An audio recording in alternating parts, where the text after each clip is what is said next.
I really love my 2020 C8 rear mid-engine Corvette. Take it on all kinds of trips, have lots of fun, meet up with other people for just hanging out, cruise-ins, all kinds of stuff. And you know what? The jewel in the back is wonderful. Now, this is something that I don't want to see put on a pedestal. Okay, especially not that kind of pedestal. And I'm not really overly aggressive at cleaning it. Well, not really like this either.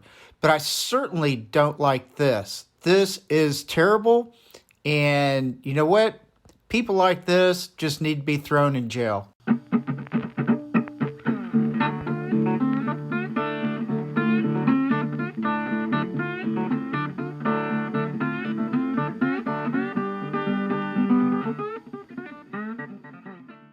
Because there are immature and selfish people in our world, the people that I say that, I have to live my life according to the weakest links in our society. Well, there is traffic psychology, and they study such human factors as decision-making, demographics, distractions, drugs and alcohol, fatigue, whatever. They study all this good stuff. Well, it comes down to categories of basically all kinds of different decision makings and the causes of those decisions.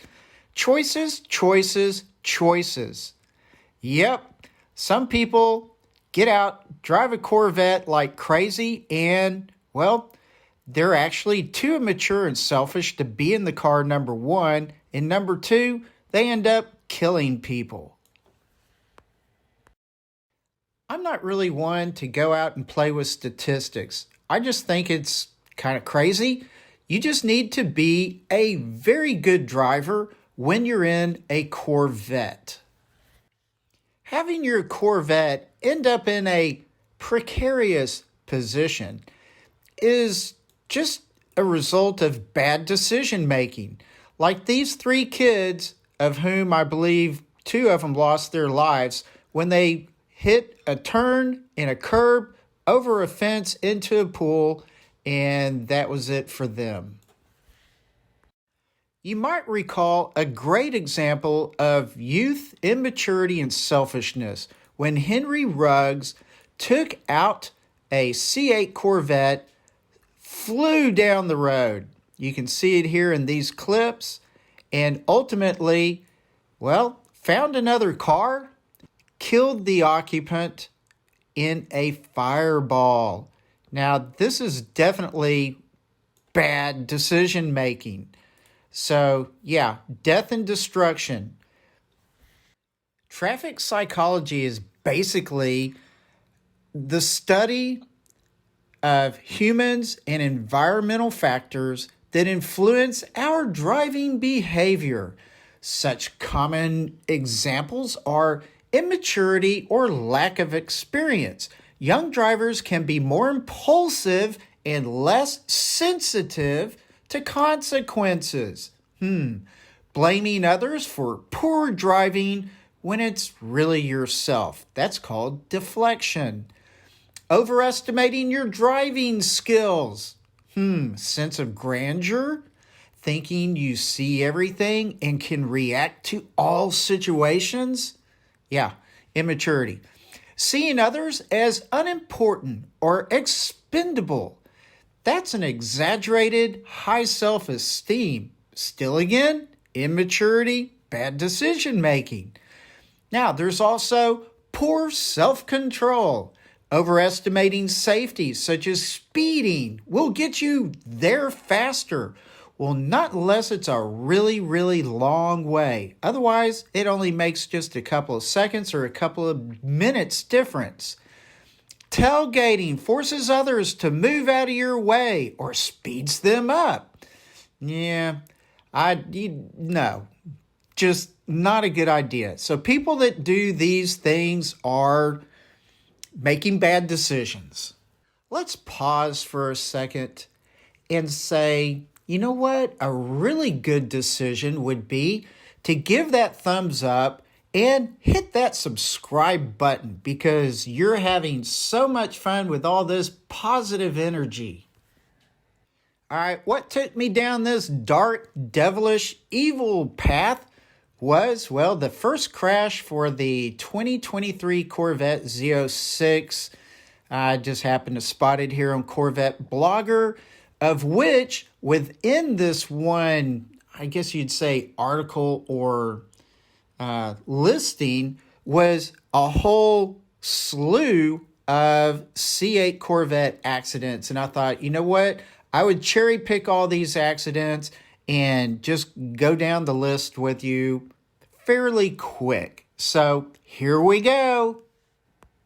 Number 1, from January 26th, this lime green Corvette was split in half. Now, there are no great photographs of this, but you can see it was directly split in half. So part of the car was upside down with the engine and transmission several feet away. At the time, the article says they weren't sure about the rear end of the car because it's just not really well visible. The crash was an entrapment with a fire. The patients were transported to a local hospital with no life-threatening injuries. We would assume excessive speed played a role in this accident. Number 2, February the 1st, a hip-hop artist who, if you find the video, you will quickly discover that his manner of speaking is not only not very clear, but it is very rude as well. So a lack of manners and maybe a lack of good judgment, since he went off the road, struck a set of cable dividers used to keep wayward traffic from crossing into the other lanes. Number 3, February 23rd, an Acadia owner posted on Facebook that the Corvette driver ran into the back of his car, slamming into the trailer hitch and therefore tearing up the bumper and causing serious damage to the Corvette, including the cracked windshield. Now, no damage was made to the SUV, and the SUV driver did not pursue the Corvette driver after he drove away quickly without giving any information. So, yep, a hit and run. Number 4, Corvette hits a Toyota pickup. So Toyota was at high speed, reckless driving, hits the side of the Toyota pickup truck while it's trying to pass it and 2 other cars. Number 5, April 21st, speeding Corvette flips into a bog. Very sorry to see this and hope nobody got hurt. Number 6, June 11th, DUI situation. Person was trying to power slide or drift and just floored it, lost control, and went over a gravel hump into heavy bushes. The police registered the driver's blood alcohol content at 0.3, and so therefore he was given a ticket for driving under the influence. Number 7, June 21st. Have no idea how this Corvette got on the rocks, but that was certainly something that you could make a lot of assumptions about. Number 8, July 12th. This poor Corvette just really didn't park very well. So damage to the lower part of the Corvette's front bumper, etc., etc. Single car crash. Nothing extraordinary about this, just kind of very awkward looking. Number 9, also on July 12th. In this one, I don't know, maybe the driver felt compelled or was forced to drive through the culvert, but obviously ruining either the underside and or the front fascia. Driving through the culvert They say the car actually caught part of the divider cable as well. So yeah, a costly situation when I sure would have liked to have just pulled that car over on the side of the median and looked for another option. The next day is number 10, July 13th. Distracted Corvette driver runs into the back end of a Lexus LX 570. This is just dumb. Just watch it and it speaks volumes on its own.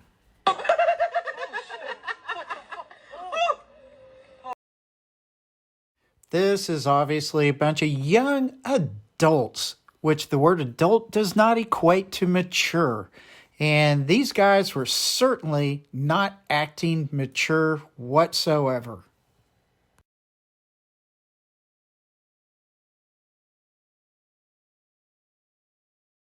Number 11, August 1st.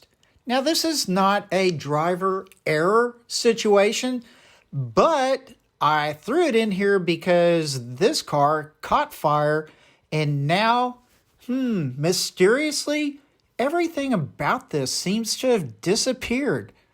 Well, I guess GM just wants us to move along. Nothing to see here. This final accident, number 12 on our list, October 24th. And it's very sad. The very first C8 Corvette Z06 crashed in Bloomfield, Michigan. So this is probably having something to do with a GM engineer or another who does third-party testing for General Motors. So, this is just probably a regular run-of-the-mill life happens kind of accident.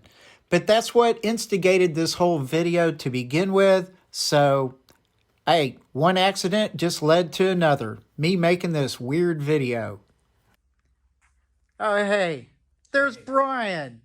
Hey, Brian, how's it going? Well, one of the things that I like to think in perspective is I know my capabilities, I know my abilities to drive, and I know where my limitations are, and I know where I can exceed things.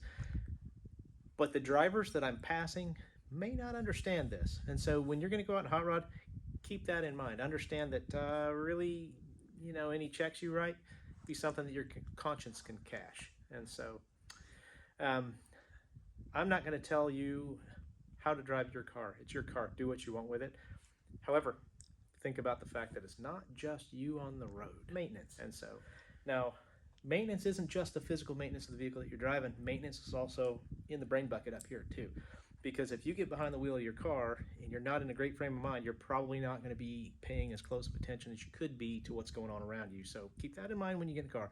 If you got some stressful situation or something like that, kind of slow down. Don't take that as an opportunity to jump in the car and drive like a maniac because, hey, I'm going to get this aggression out. Or at least wait until you get out on the backcountry roads, head or showing off and all that stuff. Absolutely. Get a quick trip to Mexico and that'll help you kind of get your bearings back around you. But have fun. Enjoy your cars. Try not to hurt anybody else in the process. Thank you very much, Brian. Glad to be here. Yellow Jacket Garage. And you can remember from this right here. Yellow Jacket Garage. And you can also find him through Corvettes Coast to Coast Facebook group. So check that out whenever you get a moment. You will enjoy it. Time to veer off quickly. And I know you've been sitting on the edge of your seat biting your fingernails, but this video is pretty much done. So I would like you to please consider subscribing and giving that big thumbs up.